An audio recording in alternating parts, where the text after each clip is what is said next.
Depuis plusieurs siècles, certains artistes éprouvent le besoin de communiquer avec les esprits pour trouver l'inspiration et réaliser leur création.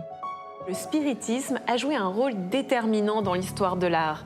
C'est à la fin du 19e siècle que quelques artistes, femmes et spirites, ont initié sans le savoir l'un des plus grands mouvements artistiques du 20e siècle.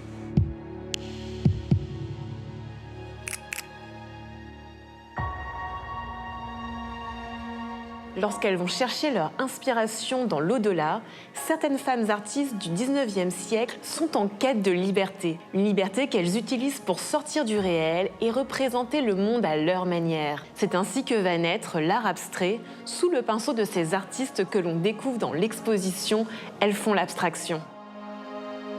Ces œuvres, exposées au Centre Pompidou, ont été réalisées près de 60 ans avant celles de Kandinsky ou de Mondrian.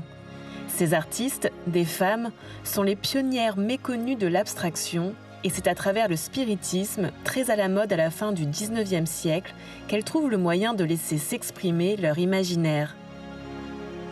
C'était une croyance commune de penser que les femmes étaient plus volontiers aptes à entrer en contact avec les esprits, à avoir des dons médiumniques. Et par ailleurs, cela arrangeait considérablement la société de l'époque que les femmes demeurent dans l'espace domestique. Donc, quelque part, c'était plus facile pour elles d'être spirites qu'étudiantes en beaux-arts, d'autant plus que les écoles des beaux-arts n'ont autorisé la présence des femmes que plus tardivement.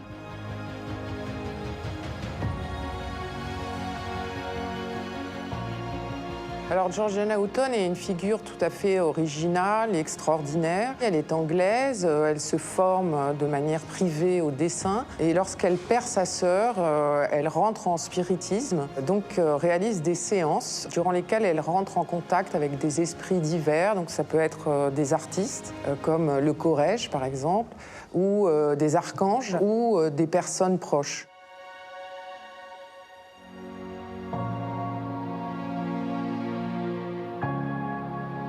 Derrière les toiles, certaines artistes prennent la plume pour apporter des explications détaillées sur les esprits qui ont guidé leur création. Des mots posés dans ces périodes de transe, la signature de ces forces venues d'ailleurs. En transe, elle réalise les œuvres qui sont ici, qui sont des entrelacs de lignes colorées. Ces lignes, en fait, représentent très clairement des messages venus de l'au-delà, à propos notamment de l'amour divin. Ce qui est intéressant, c'est la précocité de ces formes dans les années 1860, donc près de 50 ans avant la naissance d'une abstraction. On n'a pas vraiment d'explication pour l'apparition de ces formes qui semblent être des sortes de dessins automatiques en avance sur la pratique des surréalistes dans les années 20-30. Une autre artiste va bouleverser sa pratique après de longues séances de spiritisme. Nous sommes en 1906 et la Suédoise Hilma af Klint se dit investie d'une mission par un ange qui lui demande de peindre les murs d'un temple imaginaire.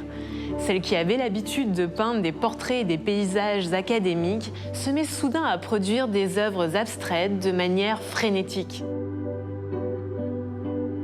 Hilma af Klint, c'est une artiste qui est guidée clairement par des esprits avec lesquels elle est en contact, comme l'esprit d'Amaliel. Et elle va découvrir le spiritisme et fonder un groupe de 5 femmes qui, dans les années 1895, vont réaliser des dessins spirites. Et puis par la suite, elle va découvrir la théosophie, cette sagesse qui réunit l'hindouisme, le bouddhisme et les autres religions en une sorte d'interprétation plus globale de l'humanité et du transcendant. En 1906-1907, elle réalise des premières œuvres dites abstraites qui représentent le chaos primordial et en fait une sorte de genèse de notre galaxie. C'est vrai que ce sont des formes assez inhabituelles à cette époque et ça va la guider vers une radicalisation des formes qui va être là aussi inspirée de la théosophie, où elle va partir de symboles comme par exemple les signes noirs et blancs qui représentent le masculin et le féminin, qu'elle va réduire en formes primaires, lesquelles vont in fine représenter l'androgyne. Et elle va se tourner vers Rudolf Steiner, qui est théosophe, et Rudolf Steiner va recevoir assez négativement ses peintures. Elle va se retirer avec cette œuvre et dire qu'elles seront découvertes seulement plusieurs années après sa mort. On retrouve un peu la même chose que chez Georgiana Houghton, qui avait clairement compris dès les années 1860 que son langage et sa pratique ne pouvaient pas être comprises par les canons esthétiques de son temps. Dans une ère qui privilégie les approches rationnelles, on comprend bien que tout ce qui est d'origine occulte est plutôt refoulé. Ce qui est intéressant dans ces œuvres, c'est qu'elles nous rappellent ces deux faces de l'esprit humain, qu'il ne s'agirait pas d'opposer, mais au contraire de réconcilier. De nombreuses femmes ont joué un rôle prédominant dans le milieu du spiritisme et de l'art spirit. Leur rôle est d'autant plus intéressant qu'il semble avoir permis, pour beaucoup d'entre elles, une forme d'émancipation. Pourtant, comme de nombreuses femmes artistes, il faudra attendre la fin du XXe siècle pour que leur travail soit enfin exposé au public.